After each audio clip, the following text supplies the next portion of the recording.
can almost taste it. Release your inhibitions. Feel the rain on your skin. No one else can feel it for you. Only you can let it in. No one else can speak the words on your lips. Drench yourself in words unspoken. Live your life with arms wide open. Today is where your book begins. The rest is still unwritten.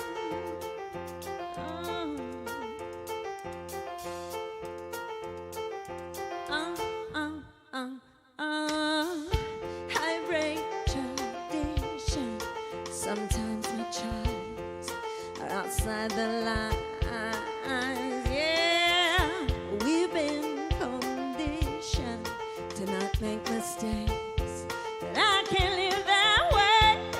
Yeah, staring at the blank page before you. Open up the dirty window. Let the sun illuminate the words that you cannot find. Reaching for something in the distance, so close you can almost taste it. Release your inhibitions. Feel the rain on your skin. No one else can feel it for you. Only you can let it in. No one else can speak the words on your lips.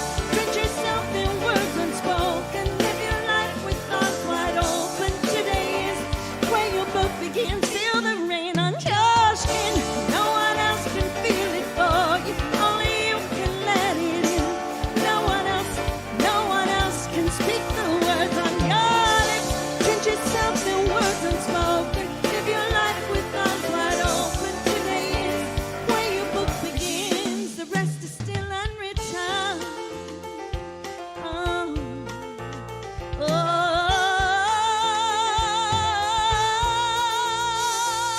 Staring at the blank page before you.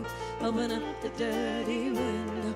Let the sun illuminate the words that you cannot find. Reaching for something in the distance. You can almost taste it. Release your inhibitions.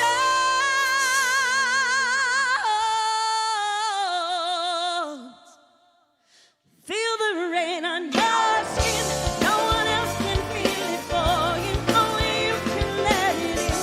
No one else can speak the words on your lips. Drench yourself in words unspoken. Live your life with arms wide open. Today is where your book begins. Feel the rain on your skin. No one else can feel it for you. Only you can let it in. No one else can speak the words on your lips. Drench yourself in words unspoken. Live your life with arms wide open. Today is where your book begins. The rest is still unwritten. Oh, oh, oh. The rest is still unwritten. Oh, oh, oh. The rest is still unwritten. Oh, oh, oh. The rest is still unwritten. Oh, the rest is still unwritten. Well, hello, everyone. Welcome to Wednesday Night Live. So glad that you chose to be here with us this evening, whether you're tuning in on YouTube or on Facebook Live. We just appreciate that you took the time to find us and to be here. And I just want to acknowledge that I did a really, really good job hydrating because, boy, did I have a lot of extra saliva in my mouth on that particular song. Is that TMI? A little bit. Okay. Well, anyway, so that happened. But I want to introduce the band to you. That's Mike Marlier on drums. That's Dr. Susan Mikulich-Gilbertson on bass. Dr. Kent Rautenstrauss on keyboards. And El Conquistador Rob Lowe on piano. But I also want to take just a minute and acknowledge the production people that are in the room as well right now. We've got Richard behind that camera that I'm looking at right now. We have Aaron on sound. We've got Matt making sure you guys can hear and see everything really good on Facebook and YouTube. And we have Mac on Switcher. So I just want to say thank you to you guys for doing such a great job. So thank you. They're clapping at home. I know they are, right? Yeah? You can put it in the chat. You can put it in the comments down below. So this next song is a song from the late 90s, and it was one of my favorite songs to sing back in the day. And when I was listening to what Simon was going to be talking about on this night, I thought, wow, I think this song might be really good, because I think a lot of us right now, what we're feeling, what we're going through, we feel a little raw, and we feel a little bit torn up, right? And so I just want to let this song be for you. I thought I saw a man brought to life. He was warm, he came around like he was dignified. He showed me what it was to cry. Well, you couldn't be that man I adore. They don't seem to know, seem to care what your heart is for. Well, I don't know him anymore. There's nothing where he used to lie. The conversation has run dry. That's what's going on. Nothing's right, I'm torn. I'm all out of faith. This is how I feel. I'm cold and I'm ashamed, down and broken on the floor. Illusion never changed into something real. I'm wide awake and I can see the perfect sky is torn. You're a little late, I'm already torn.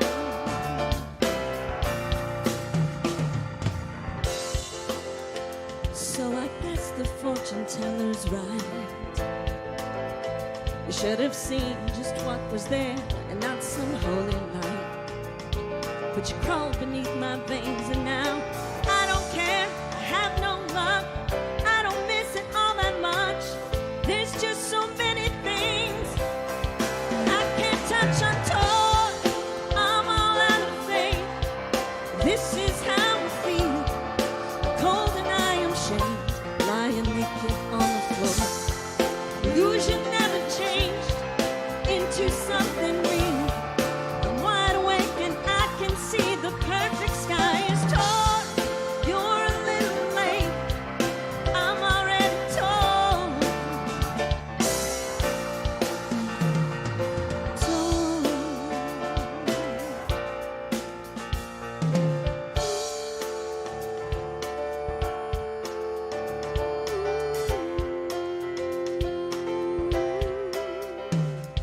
There's nothing where you used to lie. Inspiration has run dry. That's what's going on. Nothing's right, I'm torn. I'm all out of faith. This is how I feel. I'm cold and I am shamed, lying naked on the floor. Illusion never changed into something real. I'm wide awake and I can see the perfect sky is torn. I'm all out of faith. This is how I feel. I'm cold and I'm ashamed, bound and broken on the floor. You're a little late, I'm already torn.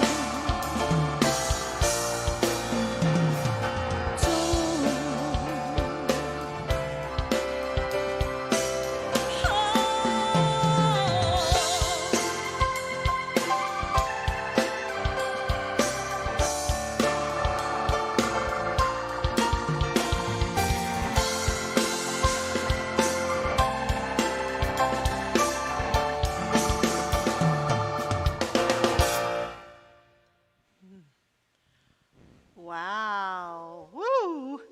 I do know there's lots of applause and cheering at home right now.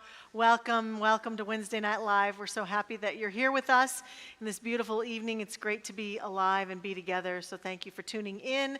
And I'm so happy to be here tonight with our speaker, Reverend Simon Shadowlight, and with our masterful prayer, Reverend Jackie Harris. And we are joining this wonderful team, this beautiful musical team and beautiful production team, to bring you a great Wednesday Night Live. So tonight, we're going to talk a little bit in this portion of our service about a vision for the world that we see.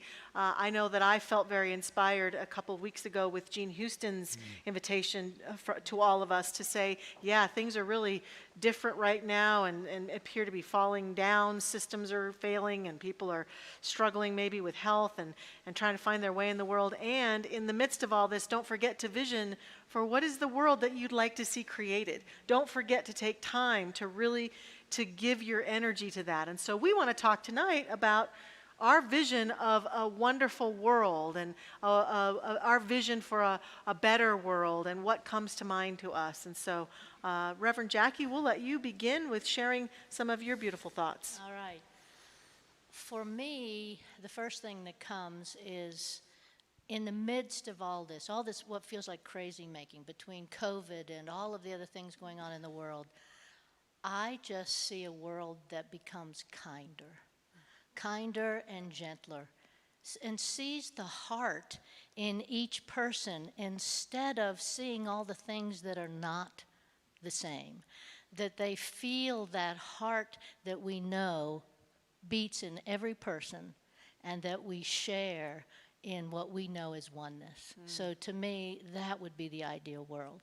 The other thing would be to go back to the Waltons when we didn't have, all the technology and all the things, and we could all live together. I'm just kidding about that. I love the technology, but it is that for me is that real heartfelt kindness. Oh, beautiful. Thank you. What about you, Reverend Simon? I think for me it would be a world where the human species has somehow evolved beyond the experience and expression of fear. I think so much of fear is, we get gripped into this place of, here's what I'm comfortable with, and if it's anything outside of that, if it's any opposing viewpoint, if it's any other group of people that is different than me, or then I have to make them wrong, I have to be against them, and that somehow they threaten. And being in that place of fear, I can't work with them. I can't make it okay. I can't compromise. I can't work outside of whatever it is I've accepted as normal or ideal. If we could get beyond that embedded fear, then at least we could entertain the possibility of those who were different from us and saw the world differently and felt differently. That's beautiful. That's beautiful. And I love both your answers. As I've been contemplating this, I have a little bit of both of what you've said in mind too. And I think because I've been noticing, as you might be pointing to, all these issues that we're facing right now are tempting us into divisiveness. They are tempting us into separation. They are tempting us into fear. And in fact, fear, I think, creates that need to be divisive. And I think that the view that I keep going back to, that our founder Ernest Holmes talked about, and in fact great spiritual leaders have talked about throughout the ages, is going back to oneness. What would the world be like if everyone could allow everyone to be who they are and trust that together we can be who we are, think what we think, and we can still move towards a greater experience of the world, and we can still evolve and we can still shift, that we can rise above. And I've been reading a lot lately about oneness and reminding myself that oneness is not sameness, that unity does not mean uniformity. There's this urge, I think, this fear that if everyone doesn't believe what I believe, it could all go to hell in a handbasket. And that's just not the truth. It's actually when it's the celebration of the variety and the being able to honor all viewpoints and honor all ways and all traditions and all walks of life, that we actually become stronger and we become weaker the more we fall into the trap of divisiveness. Yeah. And I feel sad because I see a lot of divisiveness going on, especially on social media right now, even people in our own community being divisive against one another. And that is really, I think it's sad for us because we know there's a better future that we could have. Yeah. And the world could certainly benefit from that. Yeah, if I had a wish, it might be that we could see ourselves and each other as God, as the Spirit, as the beloved sees us. If we could cut through the veil of, the I'm not worthy, I'm not good enough, I'm not whatever, or I'm too much of something, and just cut right if we could behold ourselves and behold our innate divinity the way that I assume the beloved sees us, there you go. That's beautiful. I've been taking a class from Matt Kahn lately, and a lot of that work is allowing your highest self to inhabit your being all the time, not just when you meditate. But I've been really experimenting a lot with watching conditions in the world and other people and realizing if my ego were to stand down, which I like my ego, it makes me unique and makes me me, it's fine, I don't need to kill it or get rid of it. But if I were to allow it to stand down and see that situation or that person from my highest self, and I notice that even that question causes me a greater peace. I may not agree with what they're doing over there or what's going on or how that got handled, but I can still stay attuned to peace and well-being. Even in the midst of that, I don't have to fall into fear. Right. It's been a great spiritual practice. And I think, too, if we remember that still small voice is always speaking to us to give us that direction instead of spending so much time trying to work it all out. Right. I think the world would be so much better if we could live there more often. Sure. And I think what comes with that, Jackie, is the ability to hear that intuitive voice that tells us what's ours to do. Right. Because what's mine to do may not be what's yours to do, but I can sure celebrate you in the midst of what's yours to do. And there's an energy that can go forth when we listen to that voice, huh?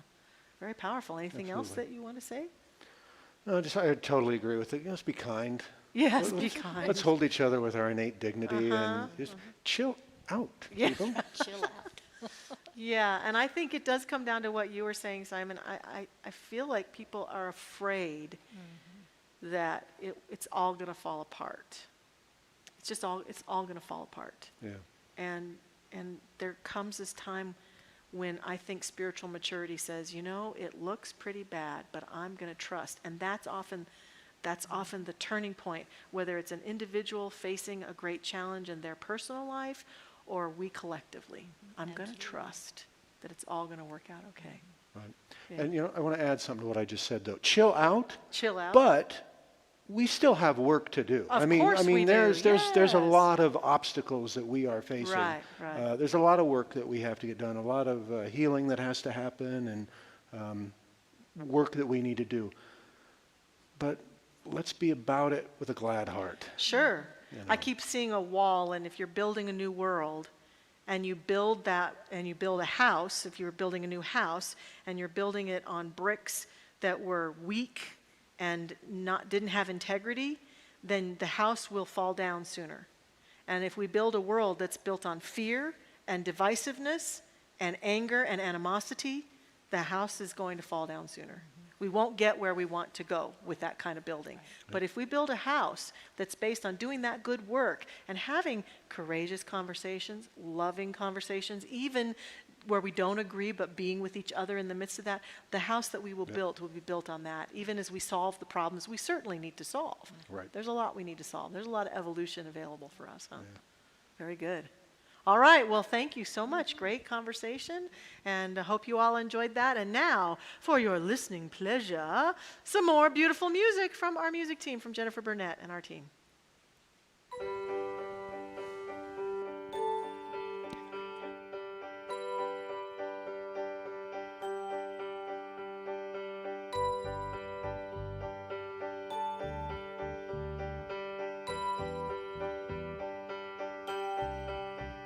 So you thought you had to keep this up, all the work that you do, so we think that you're good, and you can't believe it's not enough. All the walls you built up are just glass on the outside, so let them fall down. There's freedom waiting in them, son. When you let your walls fall to the ground, we're here now. This is where the healing begins. Oh, this is where the healing starts. When you come to where you're broken within, the light meets the dark. The light meets the dark.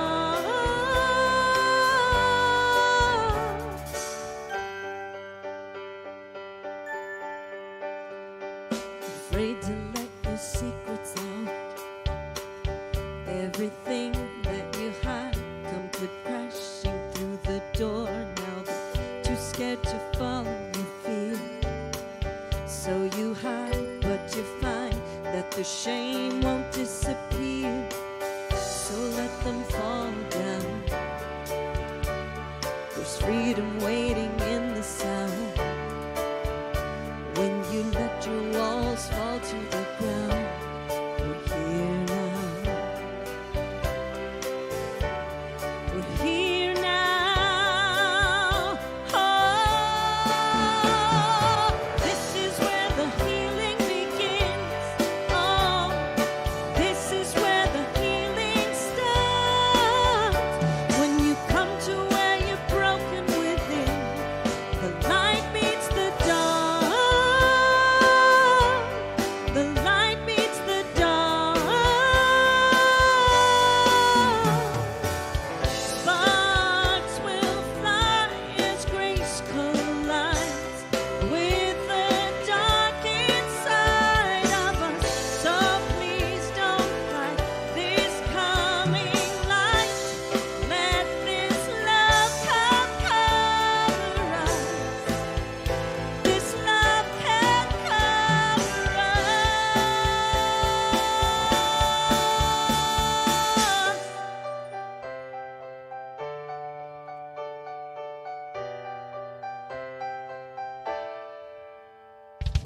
This is where the healing begins.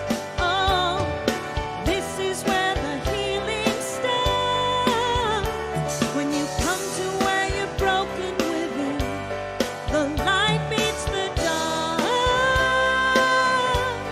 The light meets the dark.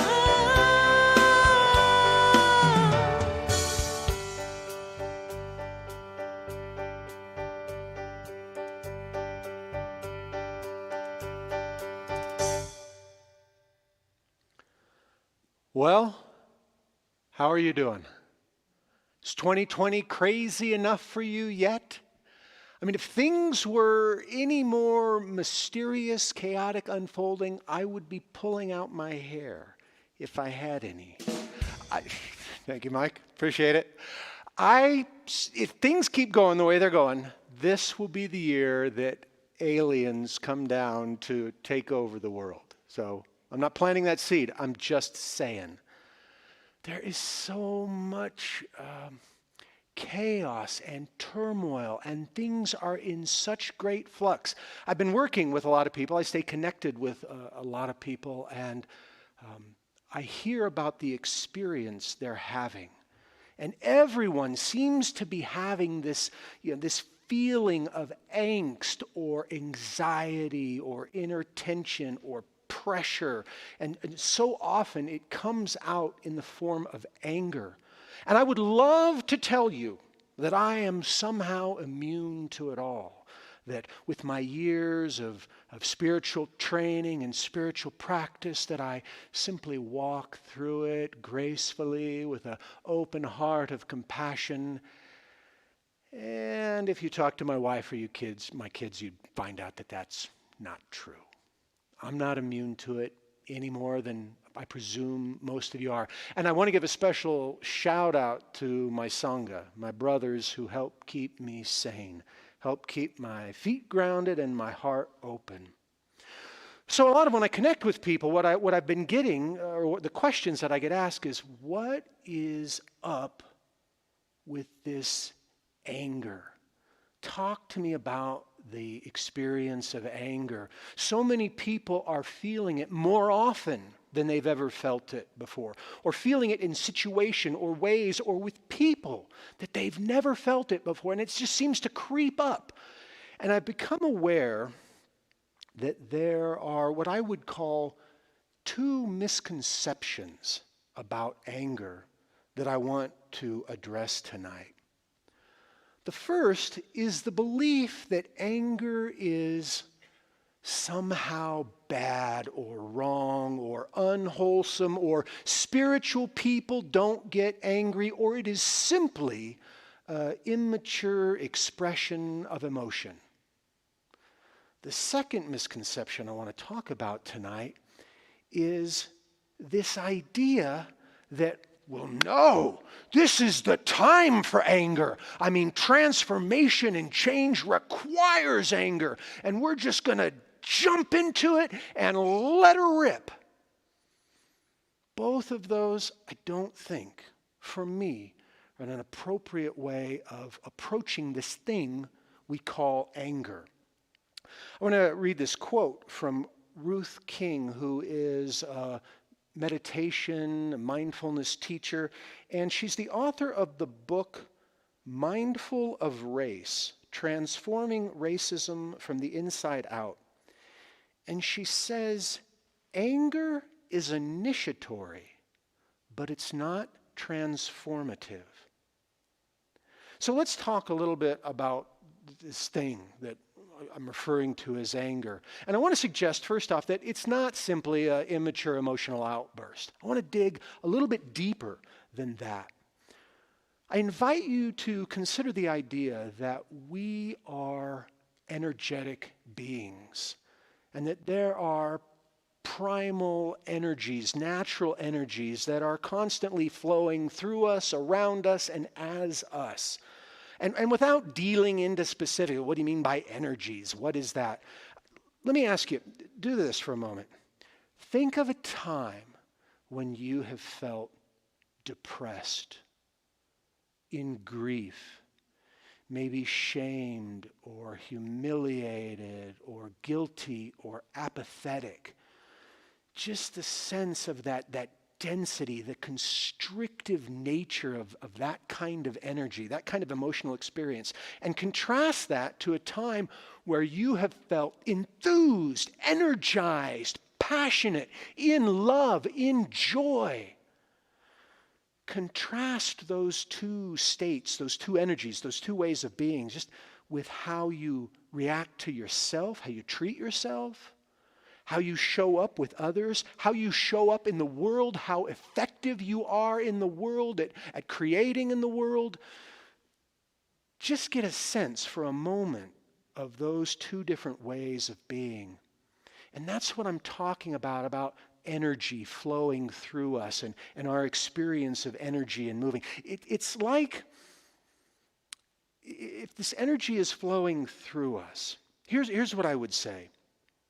This energy tends to flow in alignment with our desires, our wants, our values, that which we're drawn to, that which makes us feel more alive, that which we have come here to be and do. And when that energy gets blocked, when there's an obstacle in the way of that energy, we have a sense, we have an experience of building pressure and tension, and angst, frustration, anxiety. And that experience, that inner experience, we tend to label as anger. Think of it like a great river is flowing through us, and when that gets dammed up, when it gets blocked up, all that pressure that builds up, that tension, we tend to label that anger. And if there's no outlet for it, if we don't give that some kind of outlet, then at some point the dam breaks. And that release of all that energy tends to be somewhat destructive, a destructive wave that rushes out from us.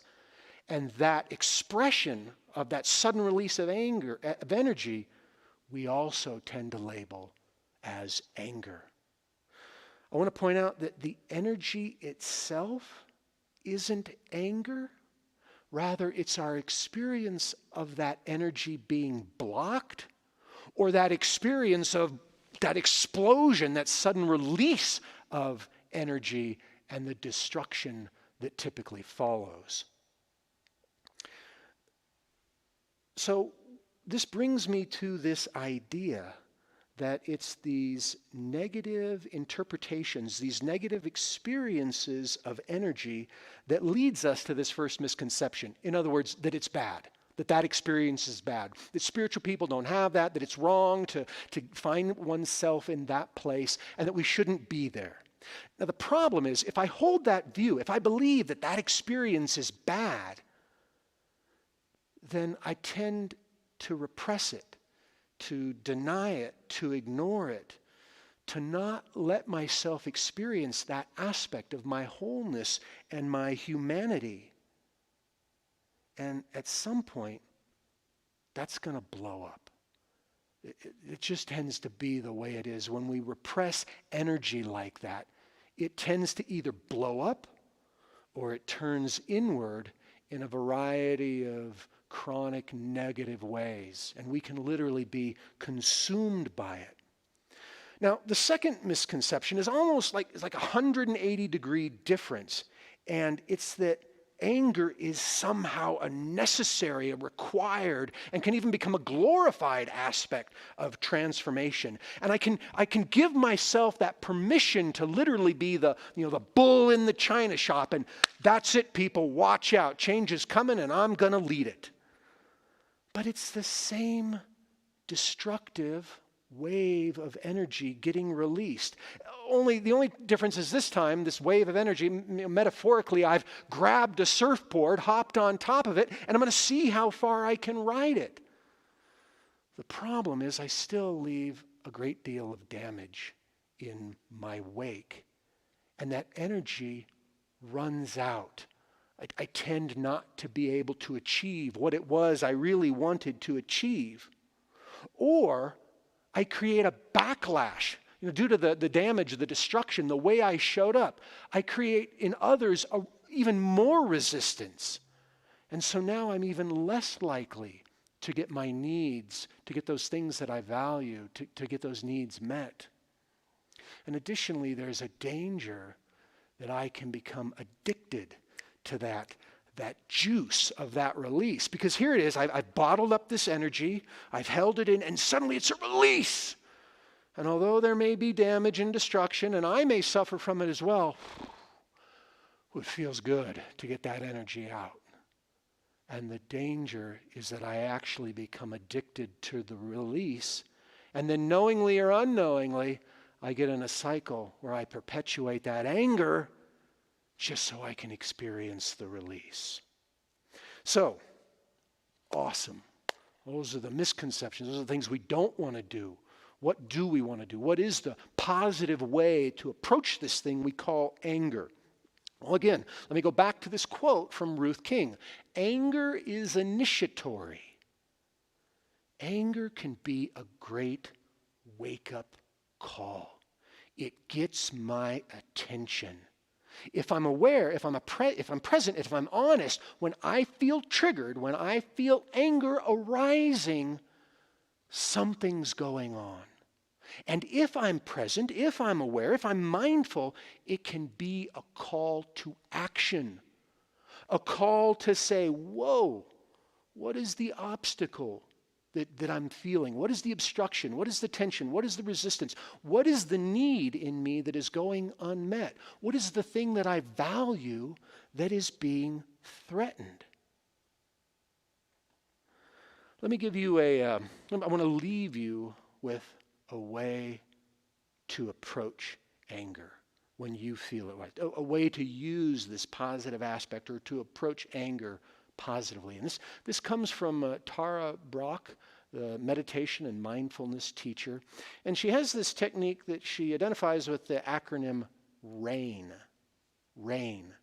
It stands for recognize, allow, investigate, nurture.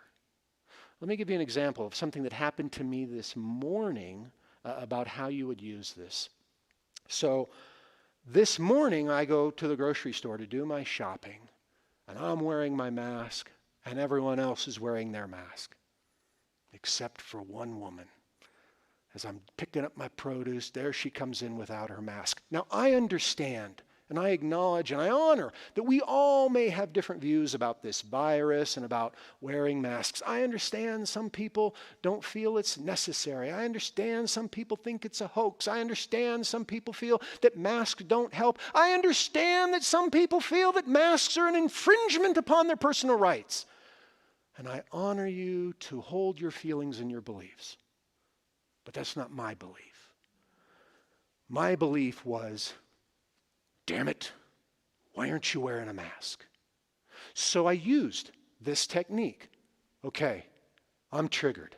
I am triggered right now. I'm feeling it. I'm feeling the energy. And I thank God for the work I've done here at Mile High Church and in other places to have that inner presence of mind to be aware that, whoops, I'm triggered. Now, I'm not the kind of guy who's going to go up and approach this woman and straighten her out. No, that's not my way. But I recognized that I was angry. And I allowed myself to feel it, to experience. Not to shame myself, not to, oh, Simon, what a bad minister you are. Here you are, anger. No, I just allowed it. I allowed myself to experience it. Then I started to investigate it. What's going on? And I realized that in truth, I wasn't worried that I was going to suddenly catch COVID-19 from her. That wasn't my worry in the moment. I investigated what I was telling myself. And what I was telling myself is, hey, maybe a person can have it and not know about it, and maybe a mask will help some. So if you care for other people, you will wear a mask. That's the belief I realized I was holding. Well, when I saw this woman wasn't wearing a mask, I, of course, determined that she obviously was a selfish and uncaring person. I don't know anything about her. I have no reason, no understanding of why she wasn't wearing a mask. But I was aware of what I was telling myself. I became aware of the source of my anger, which was what I was projecting onto her. And then I said, what do I have to do to nurture myself? And it was to simply be with it, to realize I didn't have to ride that wave of anger, to realize that in fact I was probably safe. I had a choice to stay away from her, realize she probably wasn't a bad, selfish person, and I also imagined a little bubble of light around her just in case. That's how I nurtured myself. So, this is what I want to leave you with. As you're out there in the world doing your things, as you're doing this dance which we call the unfolding drama of human existence, recognize when you're triggered. Recognize when that flow of life and joy within you is blocked. Allow yourself to simply be present with it without judging yourself or others. Just allow the experience of it. And then investigate what's going on for you. What are you telling yourself about the situation? What's really happening? What needs in you are not being met? What things that you value are being threatened? And then what can you do in this moment and going forward to nurture and care for yourself?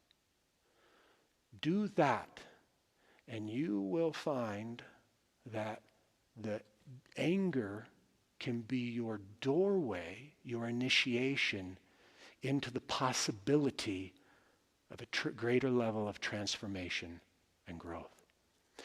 Thank you for your time. Now let me turn this over to the wonderful Jennifer Burnett. Forget we are one, and I regret things that I've done. I go within my heart and soul. I start again, knowing I'm whole. God is right here where I am right where I should be. As I fill my mind with peace, I feel it washing over me. God is right here where I am, flowing in and out through me. In this moment, I am free.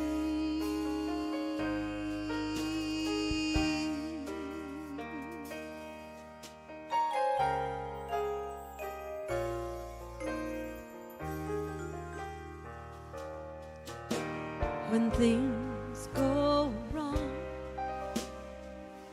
and my way is dark, and when I lose my song and life breaks my heart,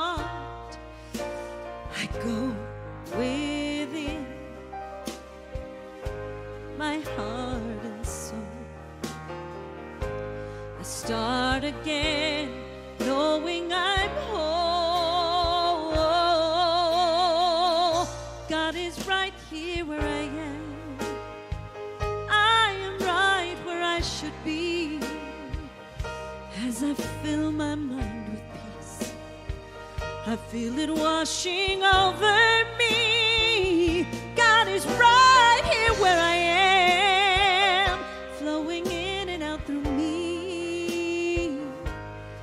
In this moment, I am free.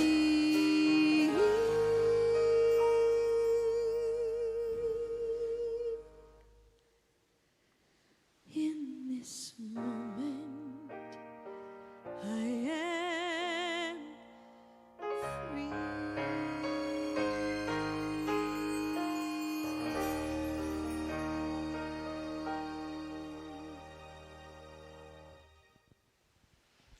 Ah, wonderful job, Reverend Simon. Thank you so much, Jennifer and the band. What a beautiful, beautiful talk and message and songs. We're just so supported here. And after we talked a little bit about our vision for our world, we thought today we would talk a bit about how is it that we see Mile High Church is helping to forward the visions that we all saw. So each one of us is going to share a little bit about that. So Reverend Jackie, would you share what you see? I think the most obvious thing is our basic teaching. I think if each person in our congregation understands exactly what we teach, then that kindness, that heartfelt will move out into the world. So I'm going to say everybody needs to get into classes if you have not been in a class, because that's where you will really get that deep, deep teaching of the oneness of each one of us and the love that God has for each of us, each and every one of us. Beautiful.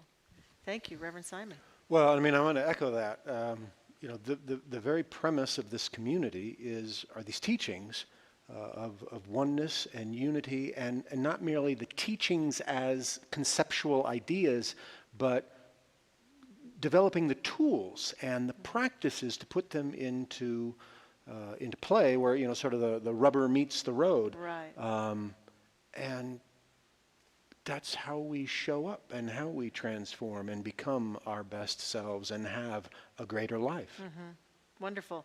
Yeah, I think it is the teaching, the practices that help me then to embody what it is that I say I believe. That having been a part of this teaching now for so many years, I find that I am much less afraid of the world and afraid of things, because I have something that I can rely upon that is within me, and that I've learned that from being here and walking the pathway with courageous people who are willing to not just talk about these teachings, but to actually practice them and push on me to continue to practice them when I'm not showing up as well as I could be. So, yeah, we're here together. We have a great community, and we hope that hearing everything you've heard tonight helps you go out and live this life in a powerful way and embody these teachings and these ideas. And so thank you again for tuning in, and thank you for being with us. Your presence is truly a gift to us, as well as many of you continue to gift us with your wonderful generosity through financial gifts, and we're so grateful for that.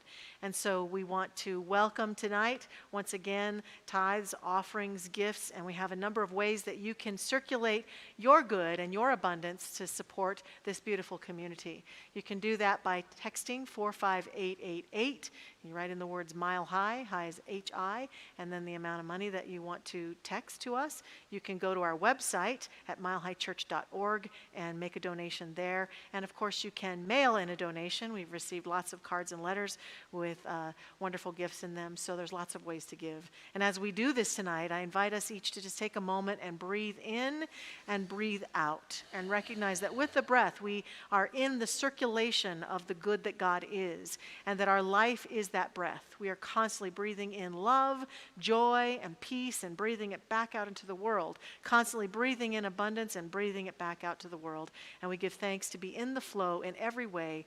Thank you, life, and so it is.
wander past his conscious mind. And love will come to take you home, yeah. Love is written in the stone.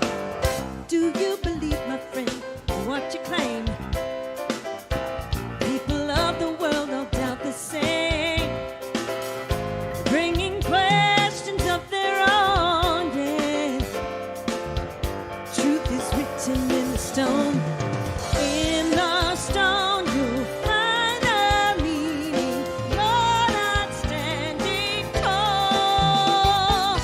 In the stone the light is shining, forever touching all.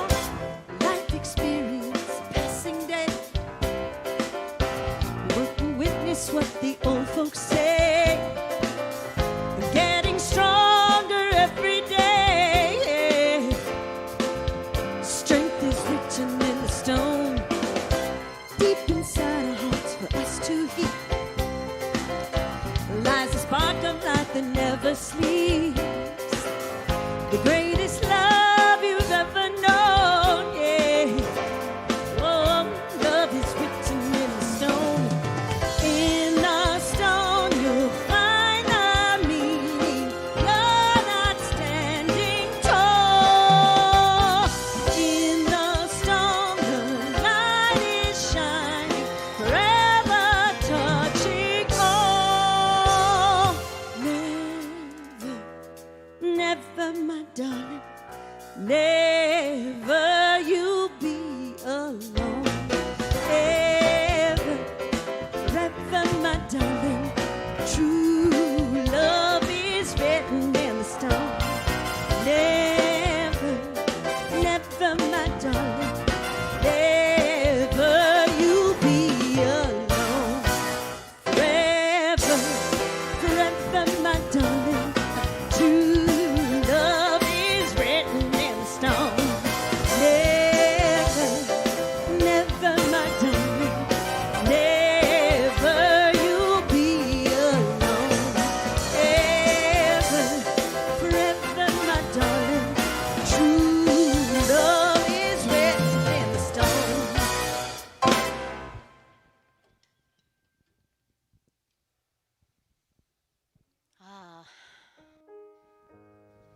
And now, we take that deep breath in and let that out, knowing that it is our breath, but it is the breath of God that we breathe and that is breathing each one of us.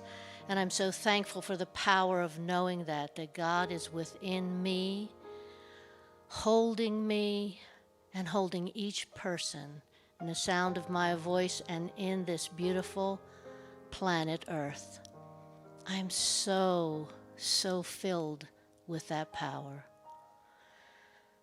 And so I ask now that anyone who may find that they need peace of mind in these troubled times, that they might speak their name or the name of anyone they know who may need that peace of mind, knowing that God is right there giving that peace of mind now.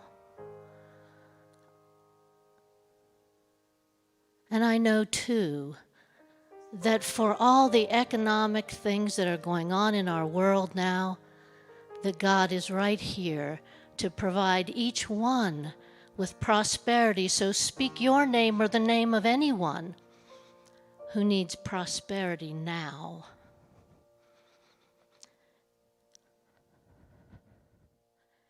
And I feel that power of God surging through this room right now and moving through each person who hears this prayer.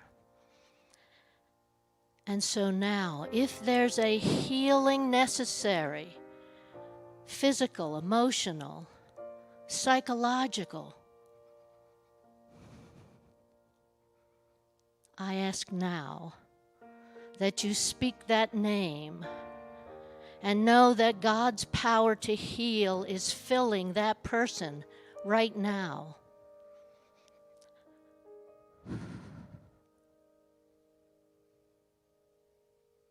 And I know that all relationships God is in the midst of. So if there is a need for a healing in a relationship, I say, ask now. Speak that name and know that God is filling that relationship now.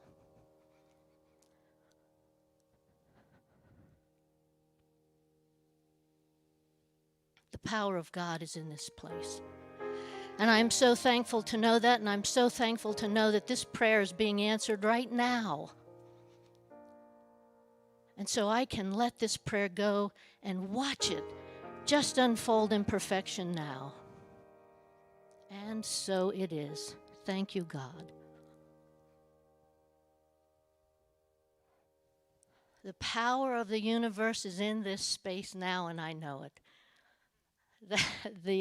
The absolute feeling. For those of you that are not with us this evening, I want you to know your energy is here with us now. So I want to say to you that if you have a specific prayer you would like, you can go to milehighchurch.org/prayer, and you can put in that prayer request, and our practitioners will pray for you. And next week, on Wednesday night, you're going to have the privilege of hearing Reverend Zamira. So please tune in at 7 o'clock next Wednesday. And Sunday, the wonderful Dr. Michelle is going to be giving the message, so be sure to tune in at 10, or if you can't watch it at 10 on Sunday, then be sure to watch it online later. Thank you so much.